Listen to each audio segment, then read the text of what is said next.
Après une intervention de la ville du Marin, c'est maintenant au tour de l'État de s'exprimer, donc au cœur de ce village. Donc, je vais donner la parole à Madame Sylvie Tournois, qui est directrice donc adjointe du travail au sein de la DIECT et plus spécifiquement chef du département du service public de l'emploi et de l'accès retour à l'emploi. Madame Tournois, pouvez-vous nous décrire vos missions? Alors, les missions de la DIECT, c'est la direction des entreprises, de la concurrence, de la consommation, du travail et de l'emploi.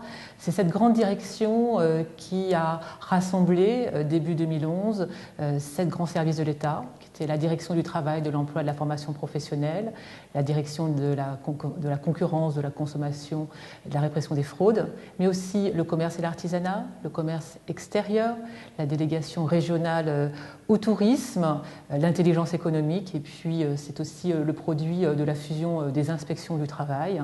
Donc cette grande direction aujourd'hui a vocation à accompagner les entreprises dans le sens large, donc dans leur développement, le développement économique et développement de l'emploi, et plus largement d'accompagner le territoire, la région Martinique et les territoires, les intercommunalités, les territoires infraterritoriaux, donc dans le développement économique durable.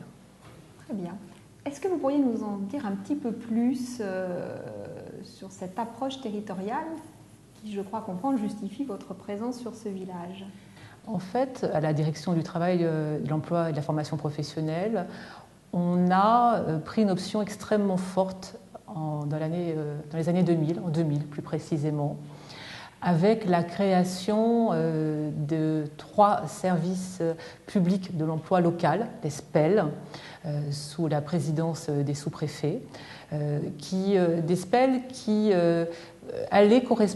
correspondaient ou allaient correspondre au territoire des EPCI, des intercommunalités, la CCNM qui existait déjà, et puis 2 intercommunalités dont on pressentait la naissance, en l'occurrence la CACEM et l'Espace Sud. Et donc nous avons pris ce pari d'accompagner le développement de la Martinique en prenant l'option du territoire et des territoires, donc le territoire nord, le territoire centre, le territoire sud, parce que ça nous semblait les territoires pertinents de développement, et on a toujours été convaincus qu'il fallait être au plus près des politiques et des entreprises surtout pour garantir leur accompagnement et l'efficience de cet accompagnement. Quel est votre lien avec la Maison de l'Emploi, l'Espace Sud? Alors nous sommes en fait à l'origine de la création de la Maison de l'Emploi en très étroit partenariat avec l'Espace Sud. L'Espace Sud, lors de la création des Maisons de l'Emploi, s'est très vite positionné sur la volonté de créer cet outil particulièrement pertinent pour le développement économique et de l'emploi sur le territoire. Nous avons accompagné cette création et avec l'Espace Sud, nous cofinançons la Maison de l'Emploi. Et puis, donc au cours, chaque année, nous définissons les plans d'action de la Maison de l'Emploi, toujours en étroit partenariat avec l'intercommunalité du Sud. Très bien, merci. Alors je crois comprendre que vous êtes aussi sur ce village à un autre titre, au titre des actions en faveur des travailleurs handicapés. Est-ce que vous pouvez aussi nous préciser vos actions? Alors cette semaine est une semaine particulière pour la Maison de l'Emploi, bien sûr, avec l'organisation de cette semaine de la formation des métiers et de l'emploi.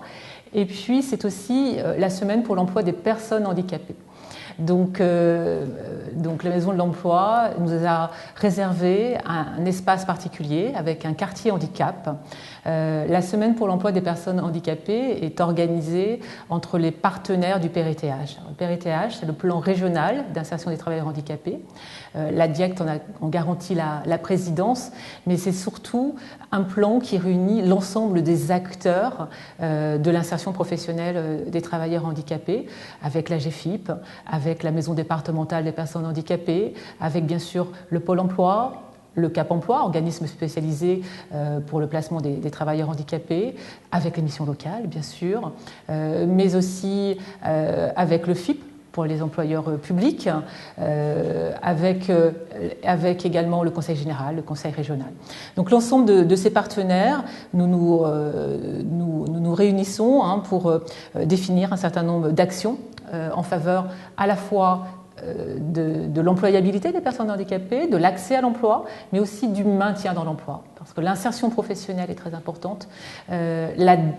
Lutter contre la désinsertion professionnelle est également aussi important.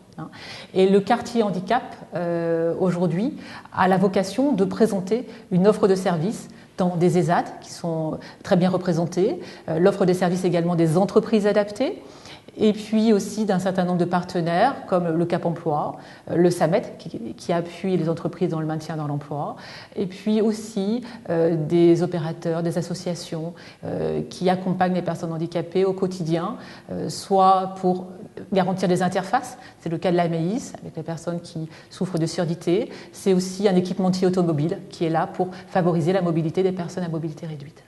Merci beaucoup. Je crois qu'on a vraiment bien compris le rôle d'impulsion, de coordinateur et de présence très concrète et très locale aux côtés de tous les publics en recherche de développement, d'employabilité et d'emploi.